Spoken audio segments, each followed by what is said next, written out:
What's up, everyone? Welcome to another exciting episode of Retro Encounter. As always, I'm Josh Curry. With me is Sollosi. Hi, everybody. Chris Gebauer. What's up? And that is it. There's only three of us this time. Yeah, we had a couple last-minute cancellations, so it's only a trio this episode. Keeping it tight. Nice and tight. Focused. Tight.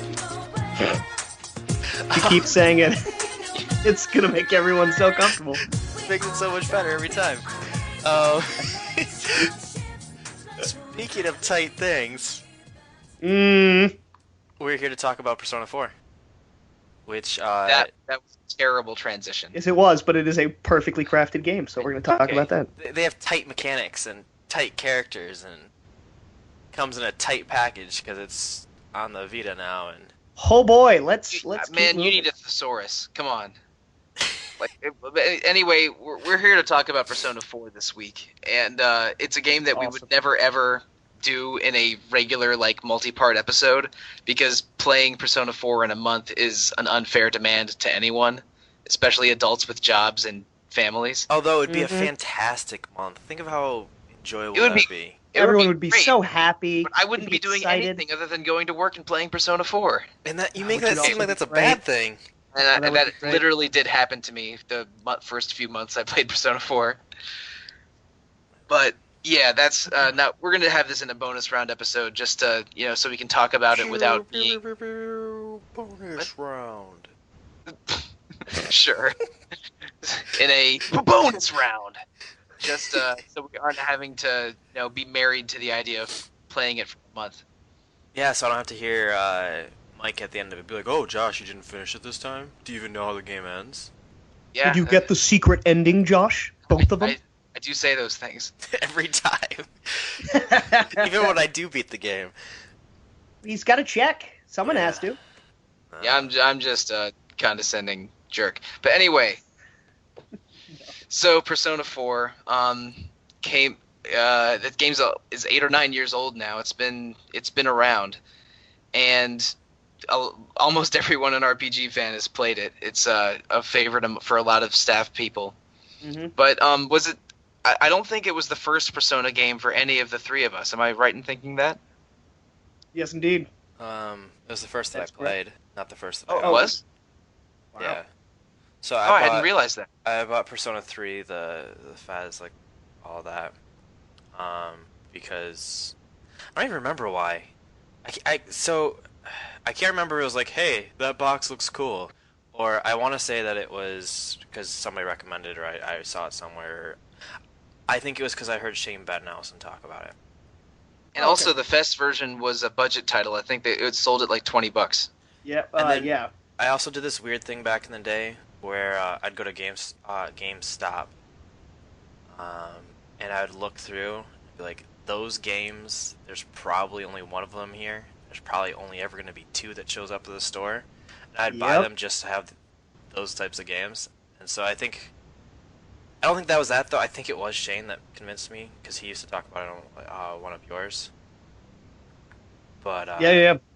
Weirdly, I have a pretty much exact story for Persona 3 FES. Just going to a Virgin Megastore, searching through obscure games, finding it, seeing the quotes on the back about being an amazing RPG, and I was like, I gotta play this game. But yeah, I bought it, and then, like a lot of things I used to do back then, I bought so many games that were ridiculously good, but I just never played them. Because I'd go to the store and buy 6 games, and then I'd go a week later and buy another 7, and it's like, alright, well, this is impossible. But yeah, so then the first time I actually experienced Persona 4, I didn't even play it, so that is even more interesting. Oh, did you watch Giant Bomb's Endurance Run or something? Yes. So I wow. When I finished when I was finishing college and I was playing soccer, I tore everything in my shoulder. So I had full reconstructive surgery, and I wasn't allowed to I wasn't allowed to walk quickly. That, direct words from the doctor, and I had the surgery in the winter, so they didn't even want me going outside because I could slip, and the surgery was 60-70 grand surgery, so they didn't want me hurting it. So I sat in a bed and I watched all 110, 120, however many episodes it is, and that was how I experienced Persona 4 the first time. Well, I guess I go a little further back with the series than you guys, but it mostly wasn't positive. I remember a couple websites that I liked reading, and RPG Fan was one of them, really recommending the first two Persona games in the early 2000s. I think it was probably 01 or 02. So I rented Persona 1 from a local Blockbuster, which was... Wow, Revelations. Good job. And it was... Yeah, I was surprised that they had a copy of Revelations Persona, but I rented it anyway, and I did not get it, and basically instantly hated it. And I still think Persona 1 is terrible, but... Yeah, it's a rough game. But I was especially hateful of it when I was, 16. So I gave up on Persona 1. I see Persona 2 Eternal Punishment at a store for, I think it was $15 or $20. It was cheap. Oh. And I knew it was, or at least I thought it was a rare game. And I'm like, well, I might want this for my PS1 collection. So I bought it. I played it and decided, okay, this is definitely better than Persona 1, but I really have no idea what's going on. So I never got very far. And that was like 04, 05. So fast forward to 2010 or so, and I have this. I'm like a negative Nancy about Persona. It's like, man, those games are all terrible. The dungeons suck. The skills suck. I just didn't get it. But a bunch of my friends are bugging me to play Persona 3 and Persona 4, which had been out for a couple of years in the United States by then. And I get Persona 3 FES as a birthday present. So I finally play that. I'm obsessed with it. I play it twice back to back. Then I actually buy a copy of Persona 4 off of one of the RPG Fan forum goers in like just in a in like a PayPal arrangement. Right. And then I play that, and I'm obsessed with that thing for 3 months. And now I'm crazy about Persona and play all of them as they come out, all of the weirdo spin-offs and everything. I've finished Persona Q. I have put dozens of hours into the Persona 4 arena fighting games. Oh, it's so good. I bought the really cool Complete Works art books. Those are really good. Yeah, they are. And now I'm a Persona obsessive, even though I was a hater of Persona as recently as like 2010. Did you play Dancing All Night?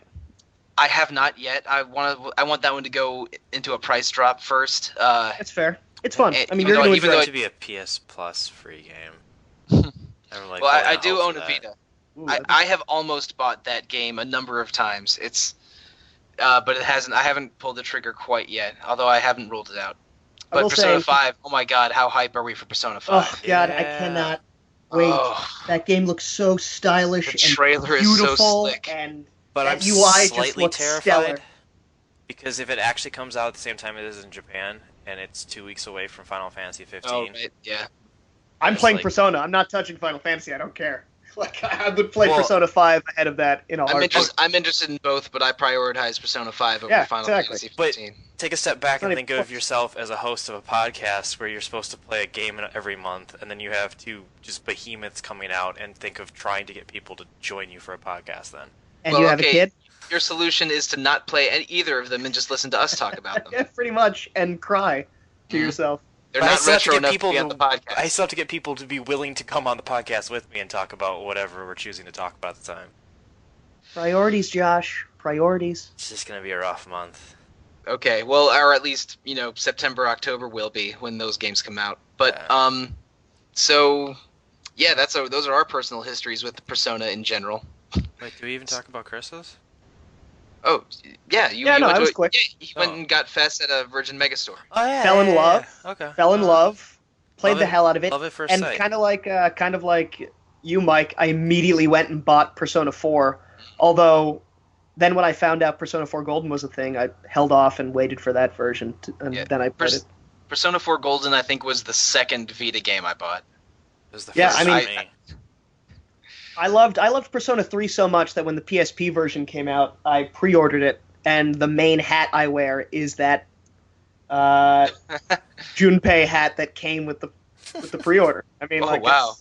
I had no idea that was a pre-order bonus. That's one of the greatest pre-order bonuses ever. It was only like $10 more, and I got a hat that fits better than most baseball caps. No, this is something sort of dumb. I bought the Persona Q Special Edition when it came out because it came with a set of tarot cards. Those cards are so cool, though.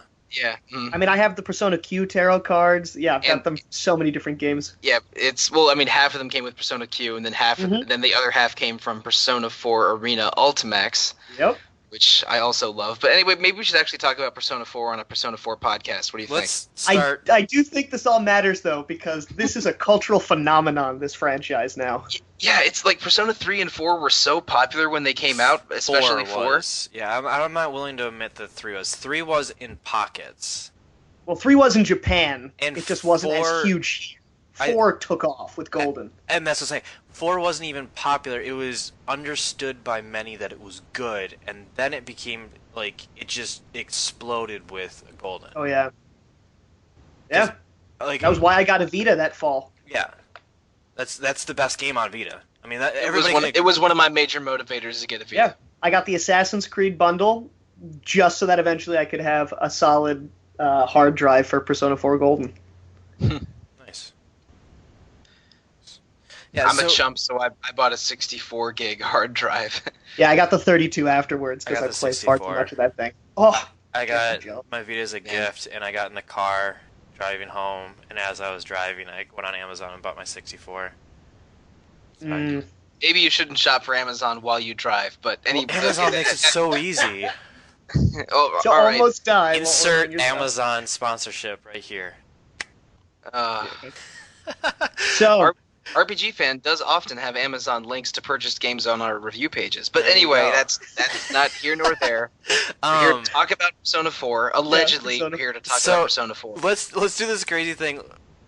If there is a small chance that somebody is listening to this podcast and does not know what Persona 4 is, we're just gonna spoil the hell out of it anyway. Well, yeah, you probably shouldn't listen to it, but let's act like you're still gonna listen to it. How about we try to summarize Persona 4 in like a couple sentences? Oh, jeez. Wow. Okay, all right. I'll give it a shot first. All right. Okay. A kid from out of town, possessing incredible animal magnetism, spends a year of his high school in this small town, meeting people, solving murder mysteries, and diving into the collective unconscious to defeat a Japanese mythological monster lady. The end. Best contemporary JRPG series mixed with social sim. Josh, your turn.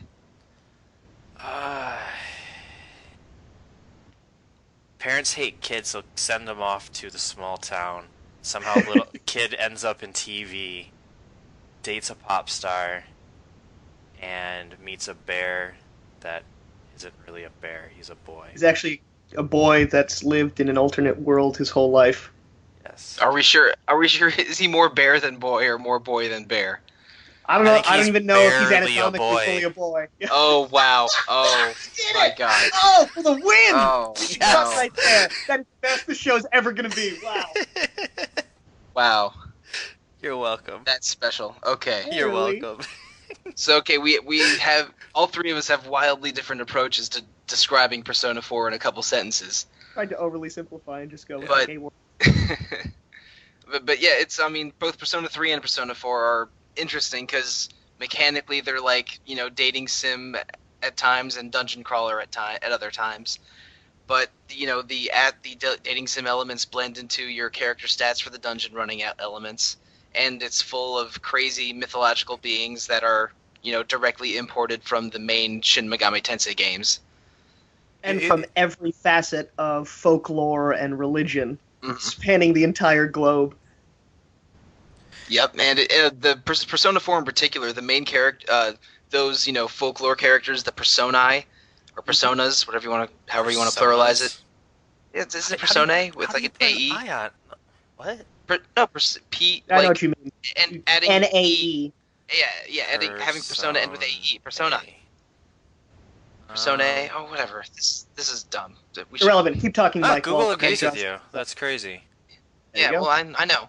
Because I'm right. But anyway, the personae in Persona 4, the ones used by the main characters at least, are more inspired by Japanese folklore in particular. For the record, especially Google the also Izanagi. agrees with me. I know. Gosh, just let Mike finish.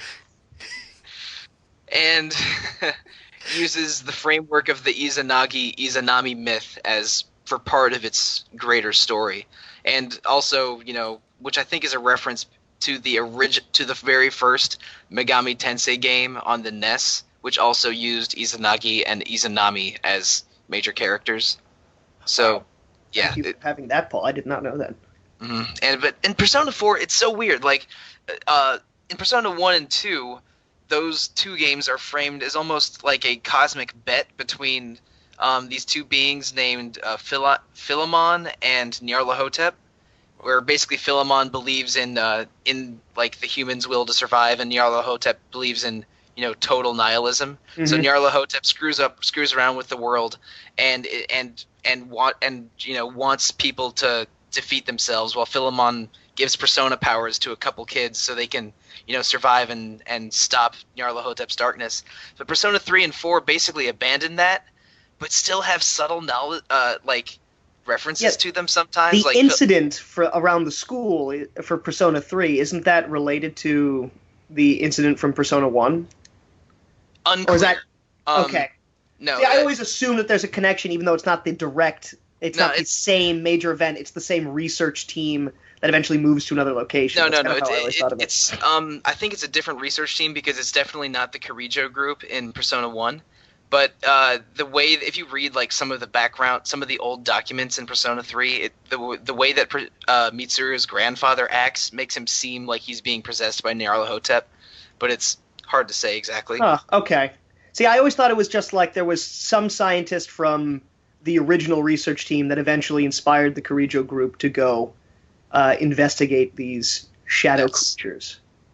That's possible, but and again, this is just, that's how, because I haven't played through most of 1, because like you said, it was a frustrating game. Sure, well, and characters from Persona 1 and Persona 2 cameo in the interview TV show in Persona 3, so they share a universe. But but it's really easy to separate Persona 3 and 4 from 1 and 2, because 1 and 2 share several cast members and playable characters, but there's no meaningful Persona 1 and 2 content in Persona 3 or 4, while 3 and 4, even visit each other's high schools. Right. So right. Those two definitely share a universe. It's easy to get into Persona 3 or 4 without having played any other Persona game. They stand on their own. And Persona 4, it borrows concepts from all of the Persona games, but so I think Focus is a more focused experience than 3, since it's a smaller town with more things to do in it.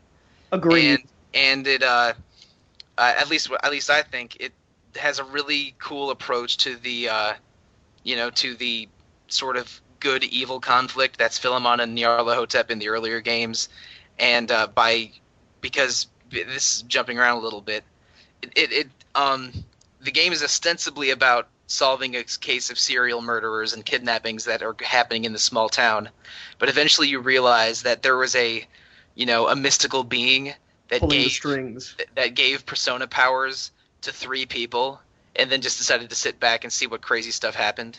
Mm-hmm. And one of those 3 people was a sadistic maniac that decided to use his powers to kill. One of them was a deluded maniac that tried to save people by kidnapping them.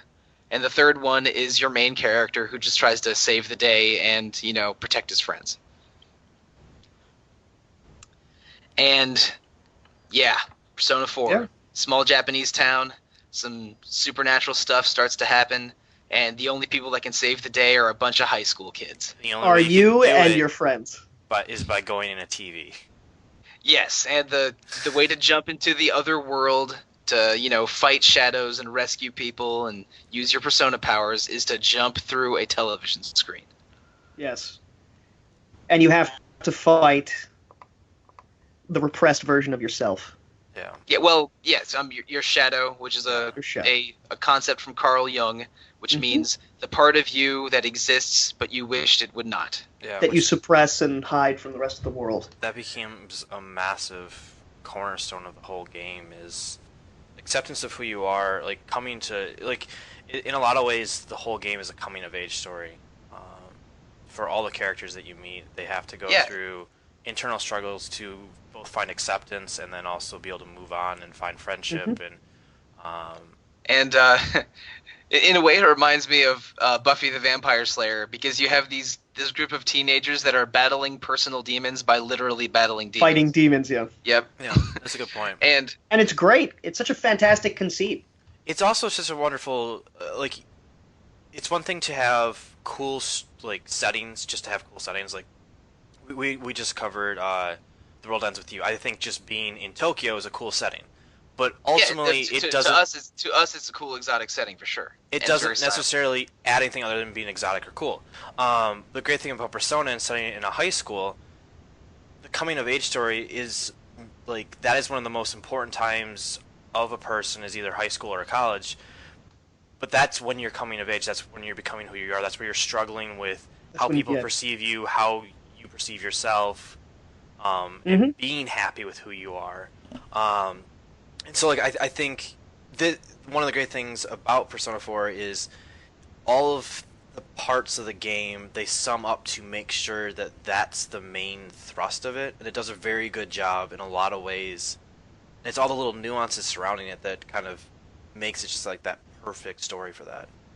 And it helps that the script and the characterization of each of these individual cast members as they're introduced and as you get to know them is fantastic. Because especially with comparing it to other franchises, I think one of the biggest letdowns of most RPGs is the mechanics may be a lot of fun, but the plot and the characters are very much the same again and again and again, and we go through the same tropes. But by making it a high school and kids who are trying to really come to terms with who they really are, like you said, which is incredibly relatable for everyone who's ever grown up. Mm.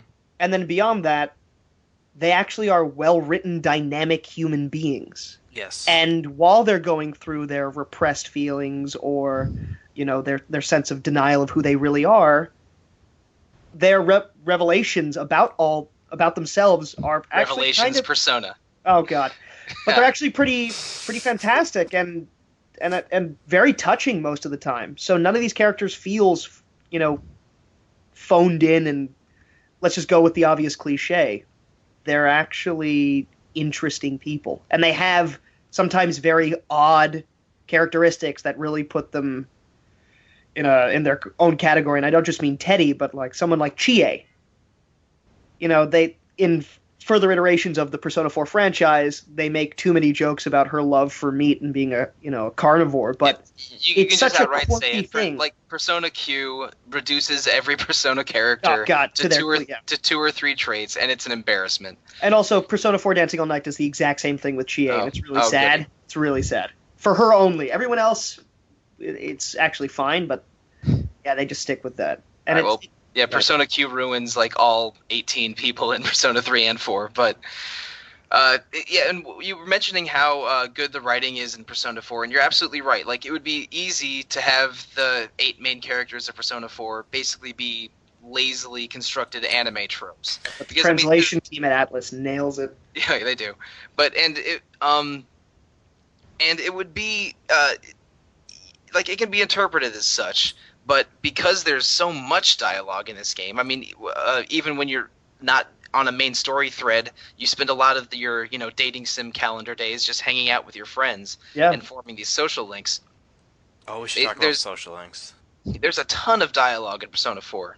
Yeah, and it doesn't even have to be your main cast. It could be. Yeah. I mean, we were talking beforehand in Persona 3 about the monk and Right. how. I mean, and of course, there's plenty of people in Persona 4 as well. Yeah, I mean, you gotta go flirt Fox team. and all the rest of it. No, you gotta go flirt with the hot nurse. Yes. Well, let's be honest. You do much more with the nurse than just flirt. I don't think you do. I think actually. you do. I don't think you do. And then she tries to Josh act has like his nothing own story. happened. You should check out his personal blog, ladies and gentlemen. No, I don't. I'm not making this up. It absolutely goes down. Look, you with some of your high school classmates, you invite them into your room and you spend an intimate moment with them. But that never happens with Hot Nurse, who's I feel bad. I don't even remember her name except because I've always called her Hot Nurse. Oh, Sayoko. Sayoko. Thank you. Sayoko. We all know that I can't pronounce stuff.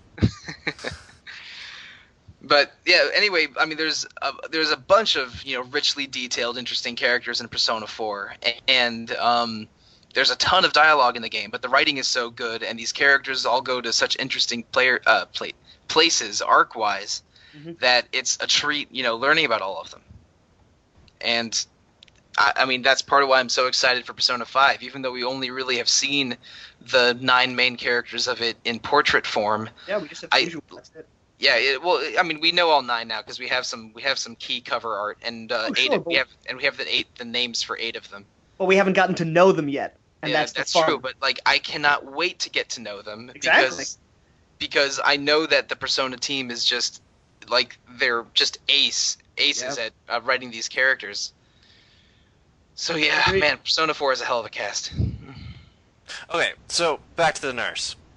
Direct quote. I didn't realize we were off. Wow, the nurse. we were still stuck with the nurse. So she says, "Would you like to study with me? Perhaps a subject that they don't teach in school. If you catch my drift. ... And if you respond with please by all means, it like fades to black. It goes down. That's all I'm saying." No. When you say by all means, she doesn't fade to black. No. I think if this was an adult game, you'd literally hear your zipper go zip. Well, this isn't an adult game, so we don't know, do we? We do know because it fades to black. That's exactly what it implies. What's funny is I never got that link all the way through. I did a max run on my New Game Plus. Yeah, that I got only a third way through it. It was one of those that you had to get a max run because the first like 4 or 5 levels, it definitely seems like it's going that way.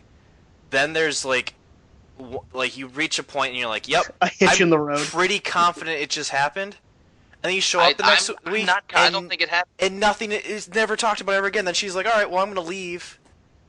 I was like, "Are you leaving because you're in charge of in trouble with the hospital board because you had sex with an intern, or like, why are you leaving?" It explains why she leaves. I know that Did she have a job somewhere else? But I'm pretty sure it's your imagination where the two of them do the deed. No. I think that they flirt a lot, but it never happens between them, which is a little disappointing because Hot Nurse is great. And would you say she's one of your favorite social links, Josh? No. Oh, really? So if you do you have a favorite social link or favorite sort of dialogue set in Persona 4? Well, it's gotta be Rise. Rise always wins. Oh, Rise's your girl?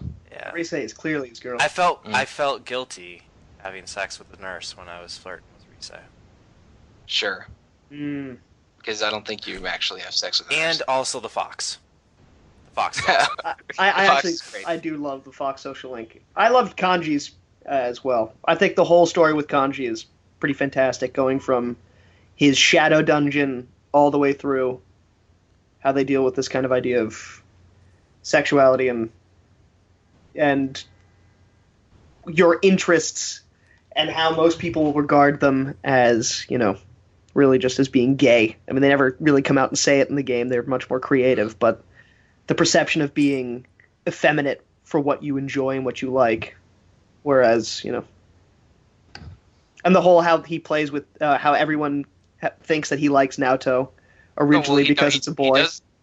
He does like Naoto, and I think, Kanji's my favorite character in the game. And, yeah, agreed. And at the, I think that liking Naoto maybe bothered Kanji more than it bothered anyone else. Yeah, because he's not sure. Because at first he thinks it's a boy, and it's freaking him out because he doesn't think he's gay, but he's always struggled with the feminine side, and he overcompensates the hell out of it by being being this biker punk, super macho badass.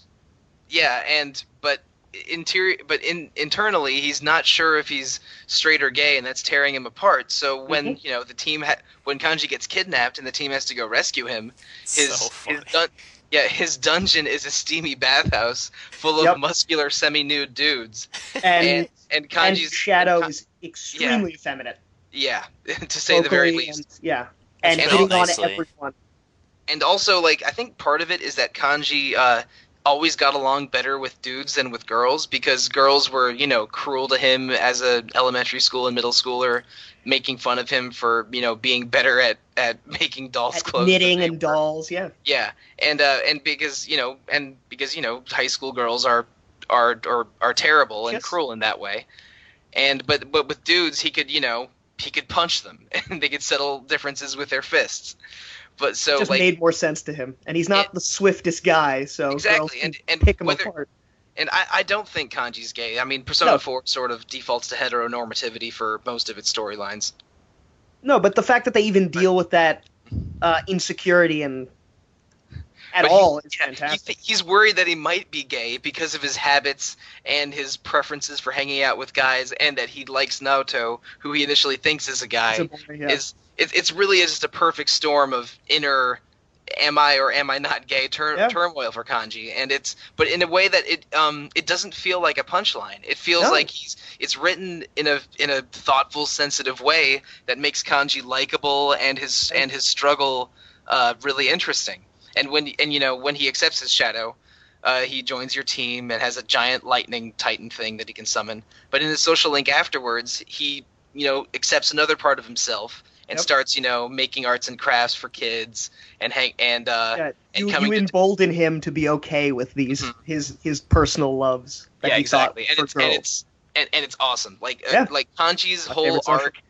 Yeah, Kanji's whole arc is just a total delight, and he's my favorite character in the game. And voiced by the great Troy Baker.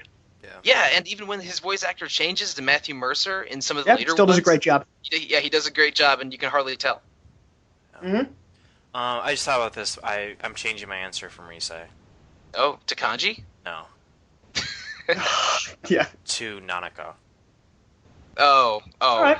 Nanako is like the mascot of joy for that game. Yeah. Nanako-chan. I think they do something diabolical with Nanako. They by they I mean the creators of the game. She's so cute and perfect. Yeah, they make her the cutest, nicest, like self-reliant, most tragic character. Like sugar, spice, and everything nice. Yeah, they make her this super likable little girl that is very charming. Every character in the game, like whenever you make a new friend and they hang out with you and meet Nanako, they love her too, of course.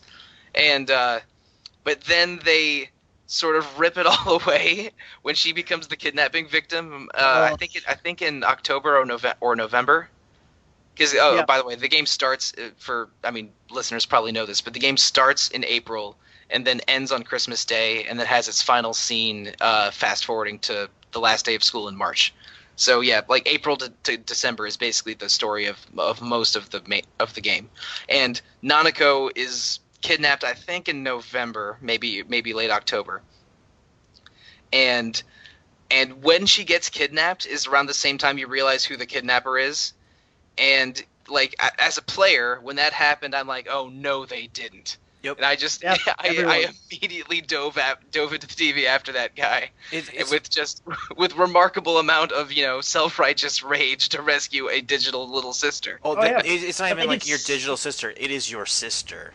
Like she's so wonderful. Yes. They set her up to be so cute and so cool, and then they just make her a victim immediately. Yeah. That was I remember when I first played it. I remember like a third way through the game, I was like, please don't do that. They're not going to do it. It would be too obvious, and that would be mean. And then when it happened, like you said, I was just filled with this vengeful rage. Just rage. Like, I must save this girl. I will do anything I can to save this wonderful child. I'm not. I'm not grinding. Yeah. I'm not doing side thing. I'm just kicking ass as I go through. Yeah, I skipped so many social links. So I was like, I gotta go to the dungeon. Gotta do it. Gotta get there. I think that for like the other kidnapping victims, because whenever someone's kidnapped, you go into the television to try and drag them out of there before they die. And you have a time limit where if you don't save them by a certain time, the conceit is they're murdered. They're one of the victims of the serial killer. Correct. Yes. But for the other ones, it's like, all right, whatever. I'm solving a mystery. I got to go save these people. But I did it sort of as a course of being part of the game. But with Nanako, when she was kidnapped, I threw away all of that, the idea of just doing this to move on with the game. I wanted to save her. And they did a really brilliant. The writers did a brilliant job of setting her up to be so likable, and then making it a really tragic, brutal part of the game. And guys, there's something really serious happens on. I forget what day. I think is it December 3rd. But anyway, the scene in the hospital room after Nanako has been rescued, but she's dying because she may have been in the TV for too long. Yeah, and then you confront her kidnapper, who is a delusional man who thought he was saving people when he threw them in televisions, but really he didn't realize he was throwing them into a nightmare world. You can say who it is. Yeah, this is. It's a Namatame. Is that his name? I think. Is it actually? I think so. I thought it was Namatame. Yeah. Okay. I should double checking now. I probably should have a wiki open or something, but I don't.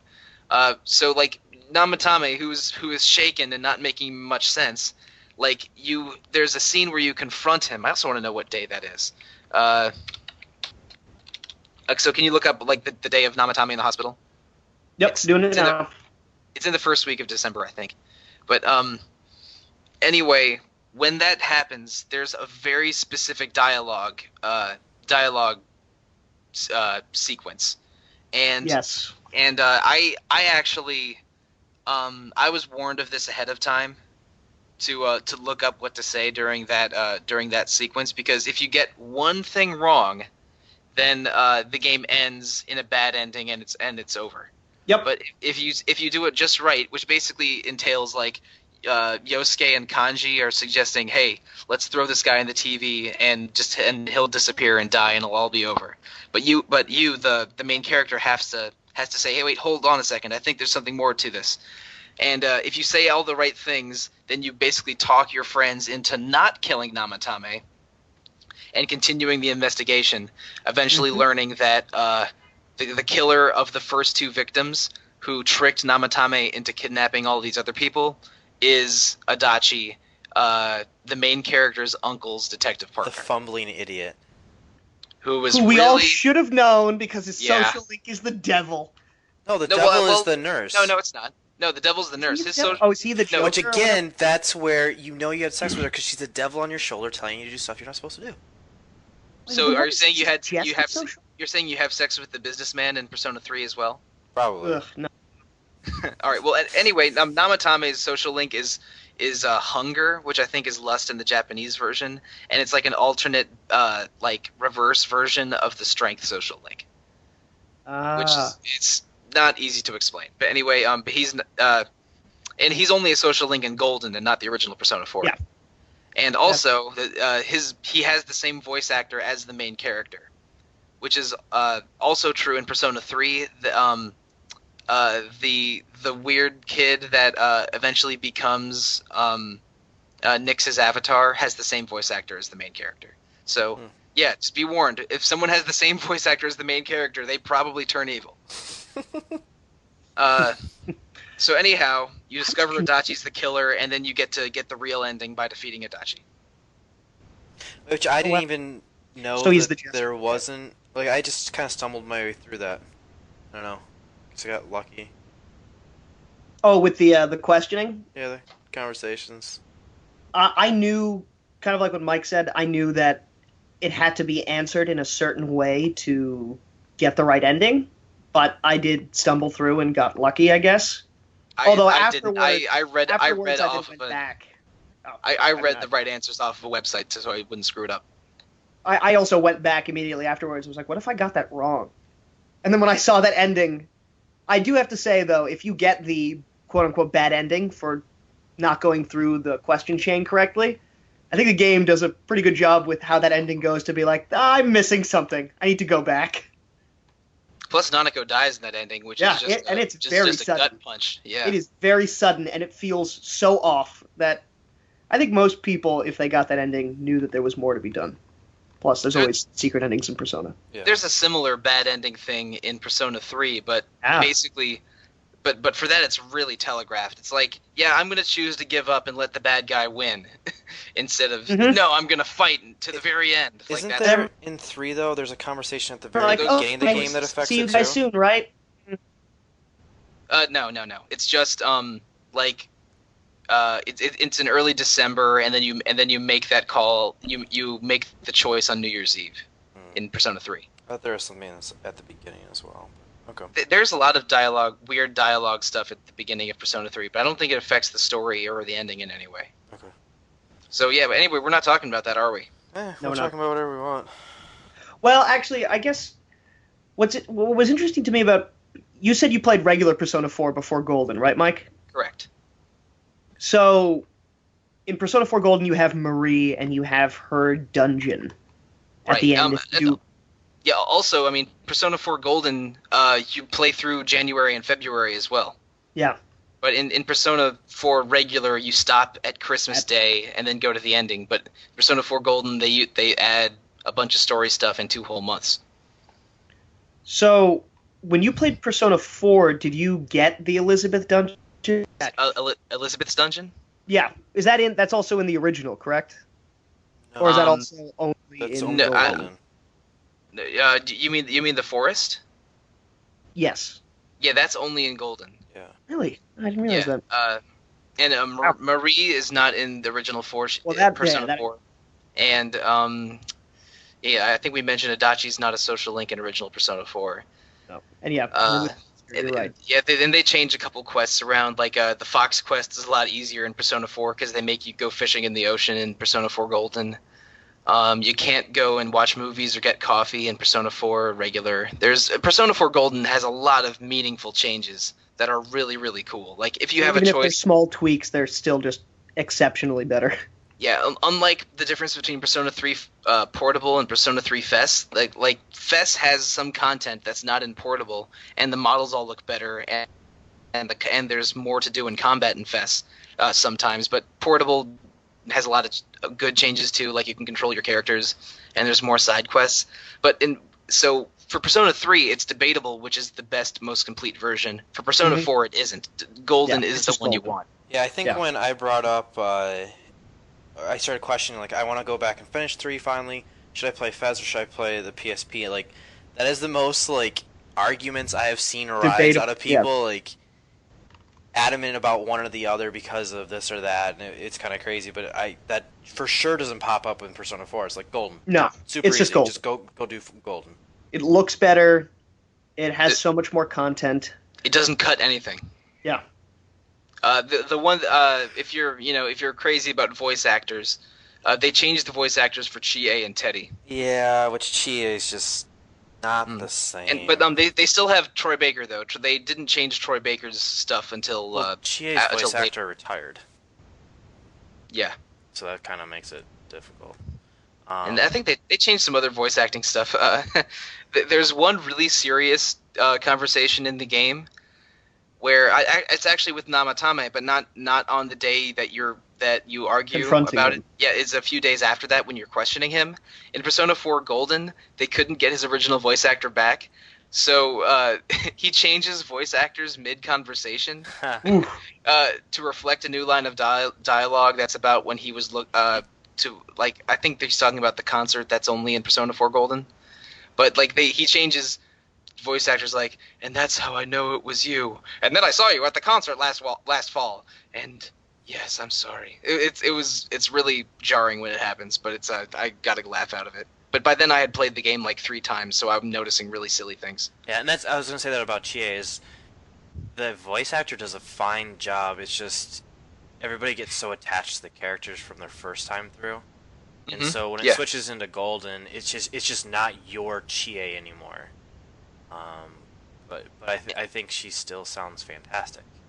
And Chie is probably my favorite among the girls that join your team, because I think she's on the surface she's kind of just sort of fun and goofy and a little bit airheaded, and she has and she's a tomboy that likes martial arts and meat and stuff, but her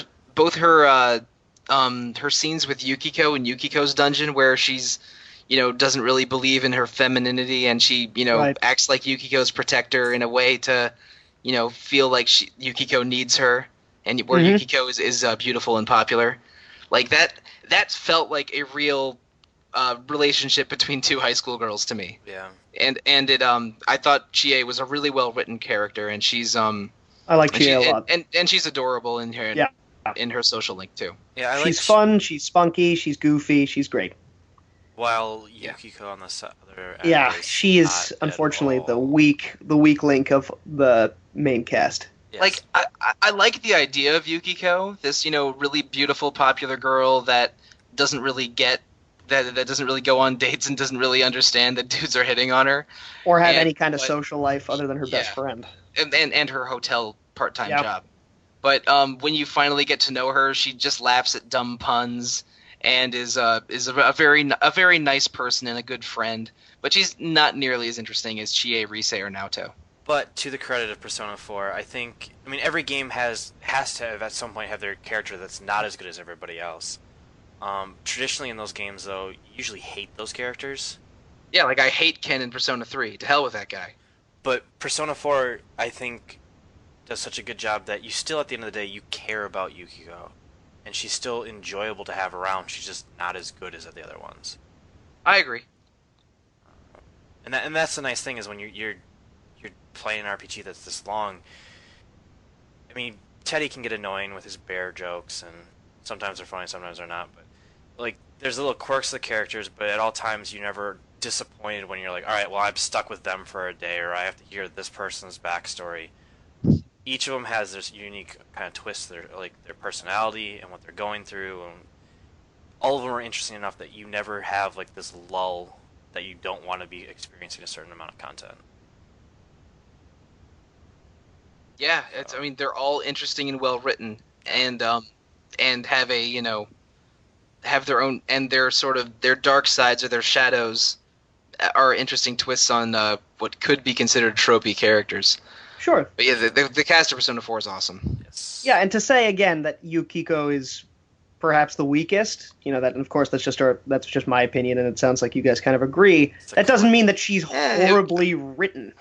It's I would just say that I would say Yukiko or Teddie, which is a shame because they're the two healers, and you really should have one of them in your party at all times. yeah, good, very true. I don't love Teddie, but I think in general I think Persona 4 has a really strong cast. I've said that over and over. Mhm. Yeah. I totally. Yep. Again, that's the point. Even if they're the weaker links, it doesn't mean they're bad. So what was everybody's party? Did you roll with? Okay, I actually had a pretty specific party that is my favorite. I like using the main character,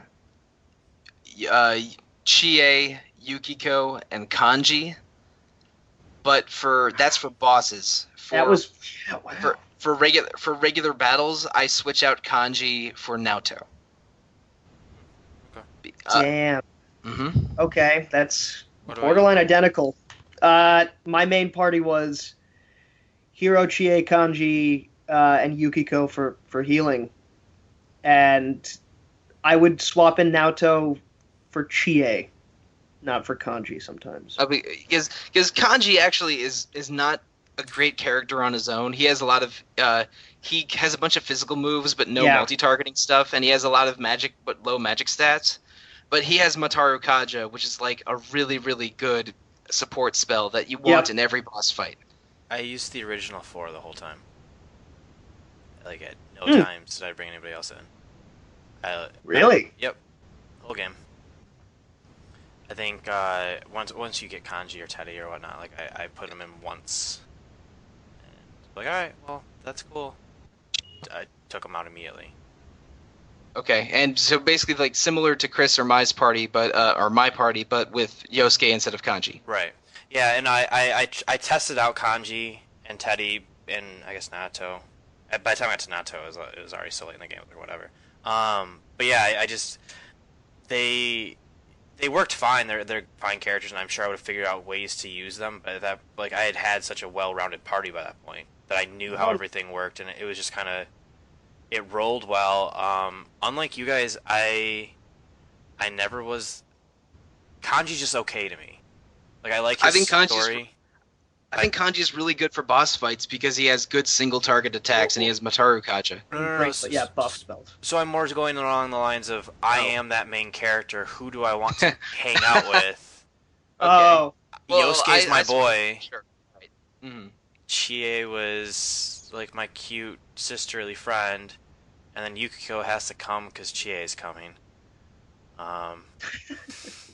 But your real girlfriend is, the one that is in your earpiece. Is always watching me. Yeah. Yeah, always watching your back. Yeah. we should mention. Sorry, Rise is obviously the navigator character, so she's like I felt so bad for her. Scan enemies. Well, I don't really feel bad for her. I mean, it's a role that Fuka plays in Persona 3, and Rise does learn a bunch of skills that help the party a lot. Yeah, but it's just one of those. Everybody else gets such a cool thing to do, and then Risa's like, "Yeah, I'm gonna hang back here." she's okay with it. You don't have to feel bad for her. I feel She bad fights for with her. She fights with a microphone stand in the second Persona 4 Arena game. Yeah, I was glad they added her. Yeah, but yeah, so I just did the original 4 the whole time, and it always worked. Just your party around kind of role-playing it?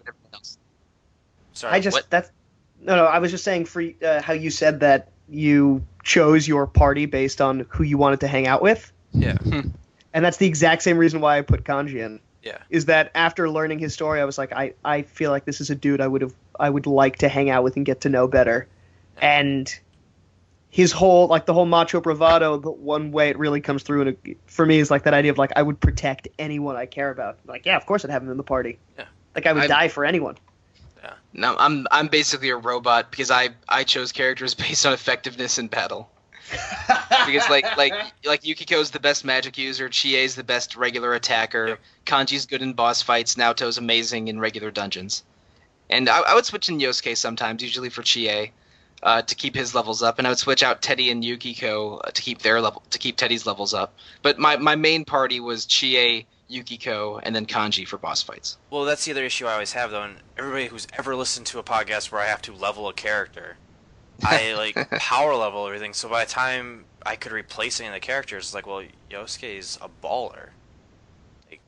I've grinded him so much, Yeah, not worth switching out. yeah. And so I'm like, all right, well, I'm stuck with you guys now for the rest of the go. Let's go.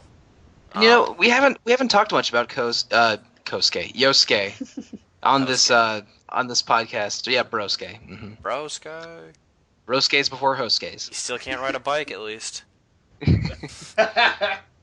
But I mean, even when he gets his motorcycle license, he's not great at that. All right, so yeah, Yosuke and the main character have a really good male friendship. They're total bros. Yeah, and so why wouldn't you bring your bro with you? Brah. Because he's not my only bro. Come on, brah. I don't want him to die. He's there to help me, and he's my backup if someone else goes down. I bring him along for bro-appropriate situations. Bro-appropriate situations. God. But This might. So yeah, I think Yosuke is a fantastically written character. Even when you decide to have a fight late in his social link, I still bought all of it. The dialogue is hilarious. He's so wonderfully awkward. Yeah. And he's not a cool guy or even a very nice guy. He's so endearing. That's what it is. He's He's the most endearing human. He's a believable, endearing human in a video game, and he is definitely your best friend. He's great. Yeah. The other person we haven't talked about almost at all is Teddie. Or We haven't Naoto. brought up or Naoto, yeah. Oh, Naoto. Yeah. I actually like Naoto. I think what they do with her is really interesting. I don't like your days with her that you're solving the mysteries. It just felt kind of tacked on. It fits her personality, but it just rubbed me the wrong way all the time. But the other unfortunate thing is she happens so close to the end Mm-hmm. that, Right. in a lot of ways, It's hard to want to put her in the party or care because you've gone through so much with so many others. It's also, if you're trying to get her social link up, you just rush. Everything feels rushed with her. And that's just kind of an unfortunate of how the game just works, because she actually is a really interesting character. I think She's so cool. I think she's overall probably the most interesting character in the game. Agreed. And That's why she's the girl I dated. to be fair, her social link stuff is definitely backloaded, and her time in your party is backloaded. But you actually meet her before you meet Rise. Yeah, it's pretty early on. Yeah, you meet her during the investigation before Kanji's kidnapping. And the whole time you think of her as this rival character. Well, first you think she's a boy. Yep. And as a detective who's trying to solve the mystery, and is surprisingly good at solving the mystery, even though she doesn't know anything about the Midnight Channel. But then when you defeat the copycat killer, Mitsuo, in the summer sometime, Naoto's the only person that is pretty sure Mitsuo's not the real killer. So she deliberately makes herself bait for the kidnapper. Then you rescue Naoto. She gets persona powers, and she joins your team. But her inner struggle, I think, is the only one that's as interesting as Kanji's. Because Kanji is unsure if he's straight or gay. Naoto has resents that she's a woman. Yeah, she has similar feelings of perhaps being a trans person. Because she's born into a family of very famous detectives, and everyone's always been a male detective, and so being a woman kind of breaks that mold. And she grew up idolizing male detectives, both in real life and in fiction. And in media, yeah, exactly. And so she obsesses over I have to personally create this image as this male detective. Or it won't be taken seriously. Yeah. But ironically, she still isn't taken seriously because she's 16. Yeah. But the crazy part is, how many video games or RPGs particularly do you know that handle, being a trans person with that level of sensitivity? Exactly, I'm with you. It's almost non-existent. And it's even more impressive when you think of the time that it was done at. Yeah, and also that it's coming out of Japan, which is a socially conservative country in a lot of ways. Very cagey when it comes to sexuality in a public domain. Privately is very different, and even then, when it comes to homosexuality, it's still very taboo. Exactly, and I'm thinking of other manga and video games that have trans people in them, like Mother 3 or some characters in One Piece. Like, it's almost always a punchline. Yes. Where it's handled like these are total weirdos. And random side note, check out the Vice documentary they did about gay culture in Japan. It's actually pretty fantastic. Oh, cool. Yeah, I will check that out. But with anyway, it's both homosexuality and being trans are handled as jokes in Japan, or with no real understanding, or in a way that is very shallow normally. Yeah, very shallow, very socially conservative. But in Persona 4, Naoto is this cool, fully realized character who just has real questions about her her gender identity. Mm-hmm. And I'm using female pronouns with her because I truthfully think that Naoto, again, Persona 4 being a Japanese game, sort of goes back to heteronormativity. At the end at the end of Naoto's social link, if you decide to have a romantic relationship with her, she embraces her femininity in a way that seems a little unusual, actually, and even in later Persona 4 universe games, she appears and acts more feminine. Yes. Quite often, which I don't know. To me, that feels like a wasted opportunity to a degree, because they're addressing this social issue in such an interesting way that I don't think is a joke, and is handled with sensitivity and thoughtfulness. But we're kidding. She's actually not trans at all. Yeah. She's a she. Which is kind of the same thing with Kanji. It just goes back to that idea of no, he's not gay. He's just confused. It's just at the end of the day, you are what everyone thinks you should be, instead of what it, you said, what would have probably been a much more creative, more interesting, much more dynamic choice. They go the safe route. Yeah, that's maybe the most disappointing thing about Persona 4 to me, is that they definitely showed courage in having these characters be shown as they were, but in a way they lacked courage by backing away from it at the end.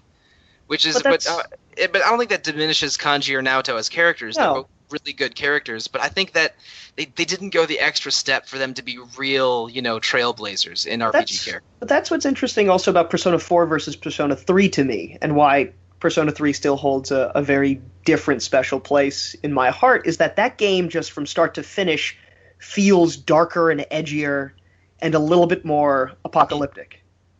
Whereas Inaba as a location, I just mean in the sense of like the dungeons, the atmosphere, everything to me in Persona 3 feels much more oppressive. Okay, and there's this attitude of like a finality to everything, whereas there's this very cute atmosphere to Inaba, which also, of course, plays wonderfully as a juxtaposition to what's actually going on with all the people there. But it I don't know why, but for some reason things just feel there's not as many hard edges to a lot of personalities in Persona 4 like there are in Persona 3. Oh, like you said, everyone kind of comes out on the other end and feels better about themselves, where in Persona 3 you can become best friends with someone and they're still harboring some really dark things that they're not going to let go of anytime soon.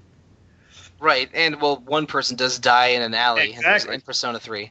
But now, Chris, that's an argument that I've heard often, and I really dislike it a lot of the times. Well, But it's fair. it's usually not presented quite as eloquently as you have. Well, But, because I actually love Persona 4 and think it's a better game overall. Right, but the thing that like Persona 3 is better than Persona 4 is because it's dark, or it's darker than Persona 4. I think that's really. Yeah, I think that's really reductive, and especially since Persona 4 is about trying to stop a serial killer. Like that's the point. like that's like Inaba becomes this wonderful. By being so picturesque and perfect and charming, it actually strengthens the kind of salacious nature of everything going on because it's happening in this perfect town. The exact opposite of where you're supposed to have a serial killer demolishing a population. You expect it to be in a... It's almost like Murder, She Wrote. It's like this idyllic tiny town, but there's a murder every week there. What the hell? But something was brewing. And sure, but anyway, I don't need to go into it, but I dislike the argument that Persona 3 is better because it's darker, which is not exactly the argument you were making. Yeah. But that's just something I've seen a little too much, and it makes my eye involuntarily twitch. That's fair, and for me, it was more like, again, it's the same reason why I believe that whatever Final Fantasy most people play, the first one is usually the one they end up loving the most. Not always, but that's not the case. Not the case for me. But yeah. There you go. Mm-hmm. But I think that that's usually the general thing, and just because it's your first time in that kind of a world. And for me, Persona 3, like I said, I actually love Persona 4 overall far more. But because it was my first one, and it brought me into the series, it just will always be special. And I think the Evokers just were such a cool concept that was a fantastic concept. I think they aren't. I think they're. We talked about this before the recording a little bit, but I think that the Evokers are a great concept that are really edgy and affecting for the first hour, and then they don't really matter. I guess what was interesting to me about the Evokers is, and I mean this was back in college, but I wrote a huge essay about spirituality and religion and the idea of personas within this game and how they represent the people that embody them, and the idea of a character who can consistently change and adapt. And there was something to and I didn't and you brought up the whole myth that Persona 4 revolves around with those two gods, which I actually did not know at all. Oh, sorry. But I spoiled a lot of Persona 1 and 2 for you. That's a good thing. I don't give a shit about those two. Sorry, friends. Well, Persona 4 twists a little bit, because in Persona 4 you realize that the goddess Izanami, who in real mythology, has to simplify it a little bit, has a serious disagreement with her husband Izanagi, and Izanami swears to kill 800 people a day, and Izanagi swears to bring 1,000 new lives into the world every day. And so they're like the Izanagi and Izanami are the struggle between life and death, which is similar. That myth is similar to Philemon and Nyarlathotep in Persona 1 and 2. So it's unclear if Phil or Nyar are in Persona 4, But there's parallels. But there are parallels, and also Philemon's symbol is a glowing butterfly, and glowing butterflies are save points in Persona 4. Ooh. So that I think the idea is like Phil and Nyar are still having their cosmic bet happen, but they're sort of doing it through Izanami, who's this goddess that's been imprisoned for thousands of years. I like that their back and forth is eternal, even if it's through others. Yeah. Philemon only helps players by giving them personas and letting them do their thing, but Nyar cheats and actually interferes. And so that you usually end up fighting him in Persona 1 and 2. So it's it's a cool relationship when you look at the long view of what the Persona series is. But Persona 4, you don't need to know that to enjoy Persona 4. It's Sure. But it is referenced a bit. Now, breaking from the argument of 3 versus 4, because like you said, it is kind of irrelevant because I love both of them, and clearly we all do. But we talked about it before the podcast, the idea of the Jungian theories behind how all of this functions, of facing your subconscious as a shadow and all the rest of it.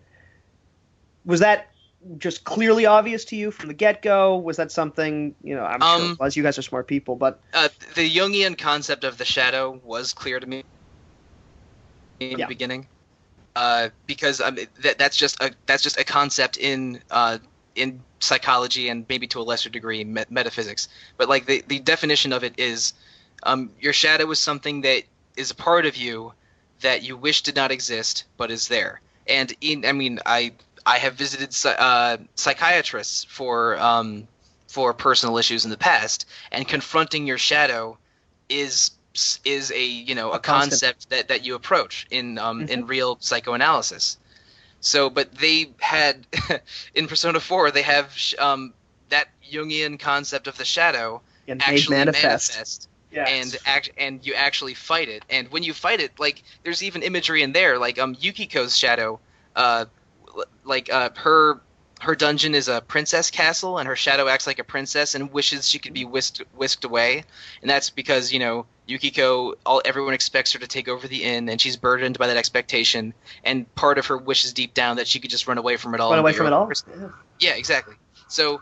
I love that. When her shadow transforms, it's a caged bird that's swinging back and forth, and like the visual choice. Their imagery is fantastic. It's amazing. All the characters, and every character has something like that when their shadow goes berserk, and you have to fight it as a boss battle. And it's the visual choices and the conceptual choices in Persona 4 are so cool. And they bring like all of the series mythology together, either in minor references or explicitly, because those shadows are also in Persona 2, but they're not nearly as prominent. Or at least on Persona 2 Innocent Sin. I'm not sure if it's in Eternal Punishment, but anyway, Persona 4 is it's my favorite game from the past 15 years. I can say that for sure. All of my games that rank higher than Persona 4 are in the 90s, but. I think it does so many smart RPG things and so many smart conceptual story things, and has really great appealing characters and dialogue. I adore this game, and I've beaten it 4 times, which is crazy because that's like 70 hours minimum. Yeah, it is. But I don't think I've played it for the last time either, and I say that honestly. I'm 30. Yeah, no, but I think you nailed it on the head for the same reason why I think the franchise as a whole going forward, for me starting with 3, but especially Persona 4 is so special, is that it works on far too many levels. And I almost mean too many because it's kind of shameful that other games aren't this well crafted. Yeah. Like, it also makes it difficult to have an hour and a half conversation on podcasts and try to talk about the whole game. Oh, absolutely. Because it's one of those things that we could probably have. It is a gift that keeps on giving. 30 episodes on this that we just keep breaking down sections. Yeah, I'm just talking about psychology. You could break down individual characters like we just did a tiny bit with Yukiko, and it's endless. And also, especially for the hero, just the lore they create with the fact that Persona's, again, tapping into folklore, spirituality, endless pantheons of gods, the fact that, eternal beings are pulling the string. There's so much at play, and some of it I mean, Mike, you gave us a lot of background, but some of Yeah, it so only comes to. I probably No, gave you no, too much for me, background. I love it, but what's so cool to me is that those are elements that if you're playing, let's say, Persona 4 as your first Persona game, you only kind of discover those eternal beings at the end when you have to fight them, and they're hinted at, and there's little bits and pieces you can kind of discover that it's all tied together, but it's not, evident and made clear. You kind of have to figure it out for yourself. And you don't exactly need to care about all that extra lore to even, love the game.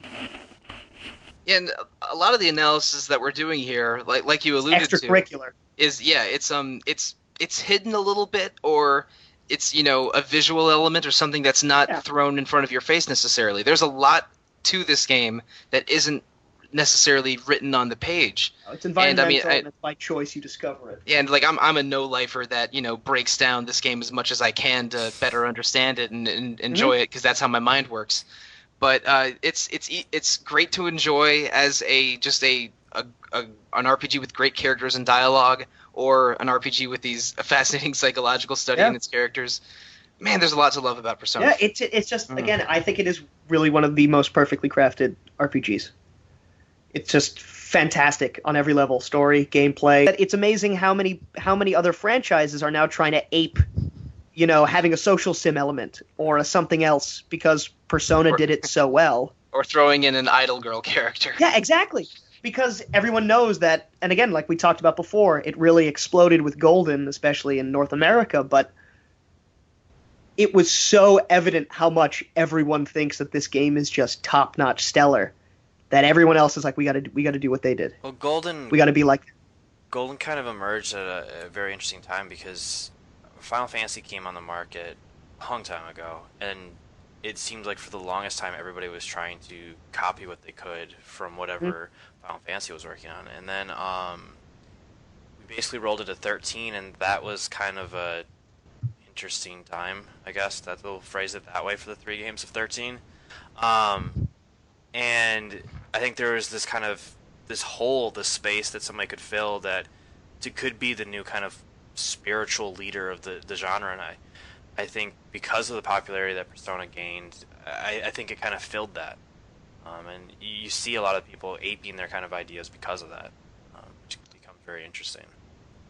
Which I'm fine with. Yeah, I adore Persona 4, so I stick it everywhere. I'm fine with that.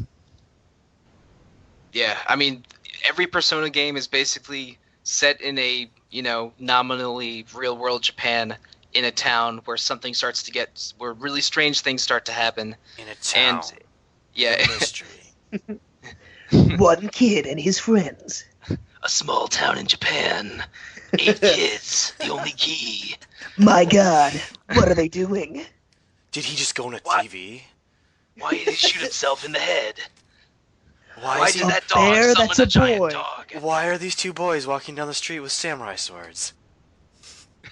Oh, right. That looks dangerous. Yeah. There's funny parts in Persona 4 as well. Like, right in the first or second hour of the game, like, Yosuke brings some knives and a samurai sword so they can fight shadows in the TV, and a police officer sees them and arrests them. Yeah. So I want to. It's great. We've done a good job, summarizing everything that we liked.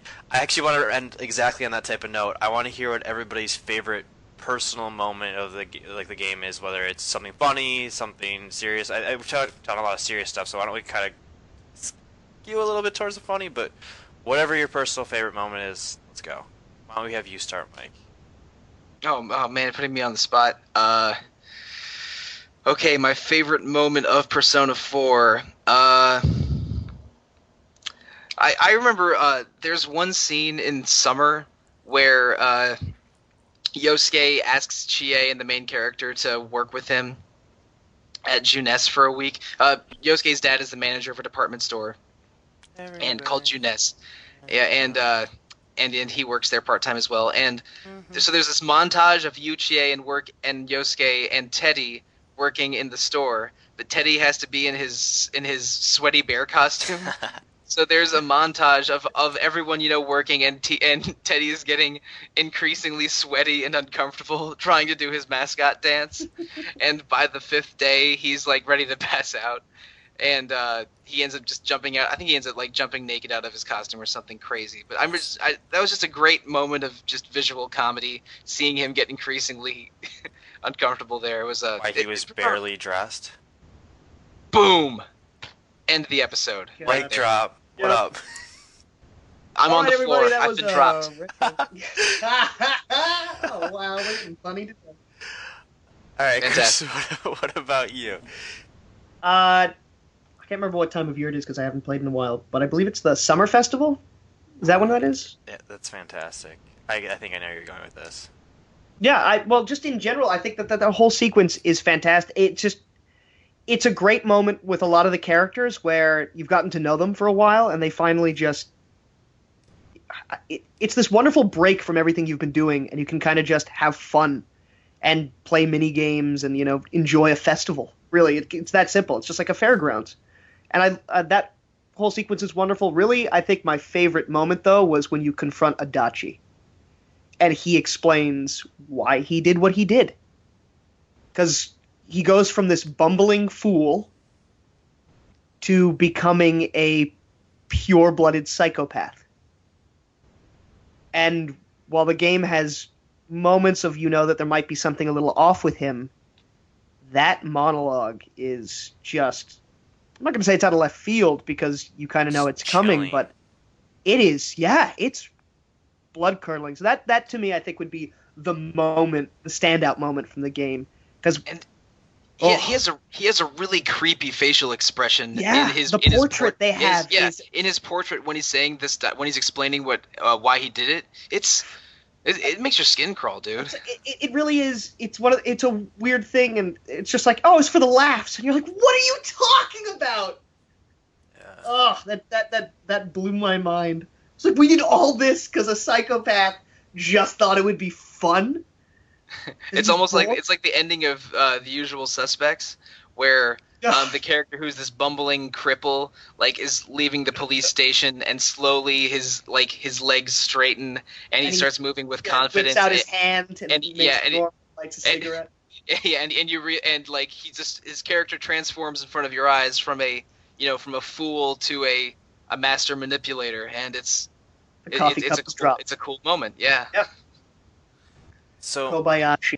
There was a lawyer. So Josh, what's your favorite moment that you remember from Persona 4? mine is like the exact opposite of Chris. So Chris picked something at the very end, super, super serious. Mine is very, very close to the beginning and couldn't be like I know exactly serious. what you're gonna do. So you finally go into the TV, you encounter this stupid looking bear, and he's giving you crap, and you guys, it's the one bad thing about Persona is they make sure that you understand something is going on. And so you have this conversation where they're both saying that the other person is kidnapping or killing people. And you have the same conversation. It has to be like the fifth, like 5 times. And finally, Yosuke reaches over and grabs Teddie by the head and rips him in half. He just rips this bear in half, and there's nothing inside. And so they freak out, you freak out, and then Teddie just sits on the ground rolling. And if you never, this is what I did. I never moved on past the conversation. I just sat there for minutes, just staring. And I'd go between between just utter shock and just losing my mind laughing. And then go back to shock. But it's one of those things that it kind of punctuates exactly what you should expect. You're dealing with very serious material, but at the same time you're gonna have fun doing it. Yeah. And it's still I love that. That's one of my favorite moments in video games. Is just this bear. Just what? And then it makes no sense because eventually there's a boy inside there. But there's. I think logic. I'm barely keeping it together right now. Oh, stop it! Stop it!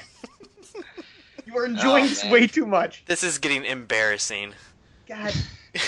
damn it. Wow. Oh. You're not hitting it with enough emphasis, though. Sorry, this is Josh, embarrassing. There you go. You're barely keeping it together. Oh, There you go. Thank you, guys. I already did that. You can't. Oh, you did? Oh, yeah. I only pay attention to you about a third of the time. Yeah, it's fine. That is So accurate. you barely pay attention? All right. Heyo. Stop it. Shut your mouth. Puns are less interesting when it's just the same pun over and over. I know. Yeah, exactly. It's too late at night for me to come up. I had the embarrassing and the barely. That's a buzz. Embarrassing. That was pretty good. I'd say you're batting like 500 right now, which is great. That's fantastic. I'll take it. Batting 500 is would break a lot of records. Yes, it would. I made You'd 3 embarrass 'cause- Ted Williams. It's hard to do. And Rogers Hornsby. That's true. Thank you, Mike. You're the You're best. welcome. We should just do a podcast. Our entire audience just went, stop it. Yeah. The entire audience left a long time ago. Probably after my 3rd bear joke. RPG Fans' 4th podcast, where Chris and Mike just talk about movies and baseball. Yeah, that's Yeah, that would- very accurate. Yeah, and no one would listen to that. Our mothers wouldn't listen to that. It's very true. They'd be proud and they'd turn it off. Yeah. So, I think we're all tired enough that maybe it's time to shut the door on Persona Yes. 4. Actually, I'm trying to think of a bear joke. Damn. stop it. More importantly, Damn. if you haven't played this game and you're listening to this, if you can't tell how much we adore it, go play it. It's so good. If they haven't played the game and they're listening to it, then we just gave them the entire story. It doesn't matter. There's Because there's so much nuance to every person and every side social link we didn't touch. Persona's That doesn't about matter. the adventure.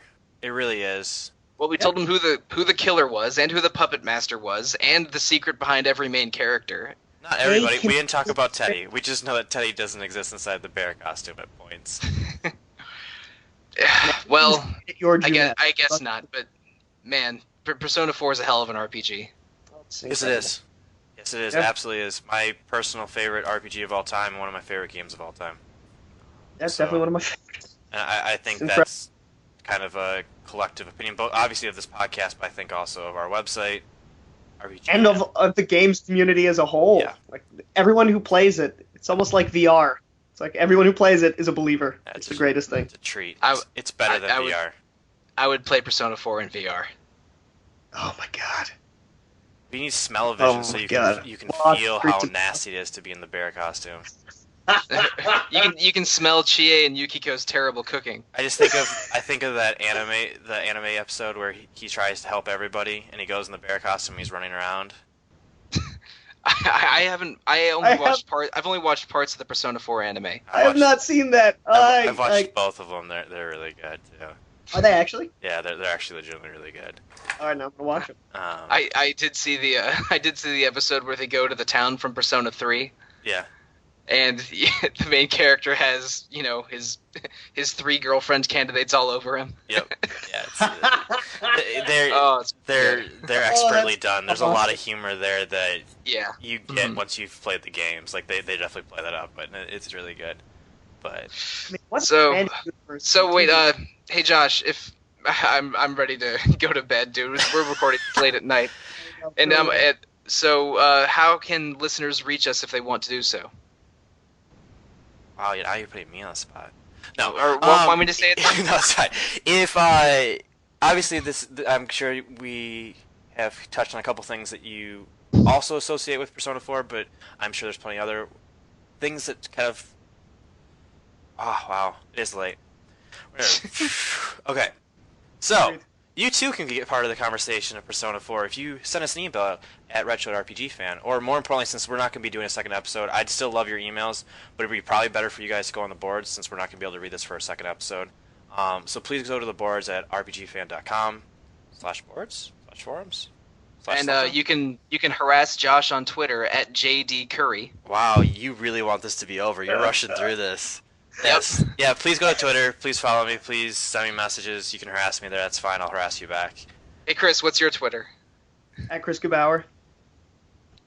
Cool. And I'm at The Real Monsoon on Twitter. And I also have a second Persona-themed Twitter that Maybe I shouldn't mention because that's just shouldn't. embarrassing. Yeah. Nah. At Evoker for Dogs on Twitter. I didn't know that. I have a second Twitter that I use for like live streaming stuff and for just when I go on real nerdy video game tears, and that's at Evoker for Dogs. Koromaru. Love it. Mm-hmm. Okay, we're gonna end with a bear joke. What do you call a bear with no teeth? What? A gummy bear. Boom. Thank you for listening to Retro Encounter. I'm editing that out.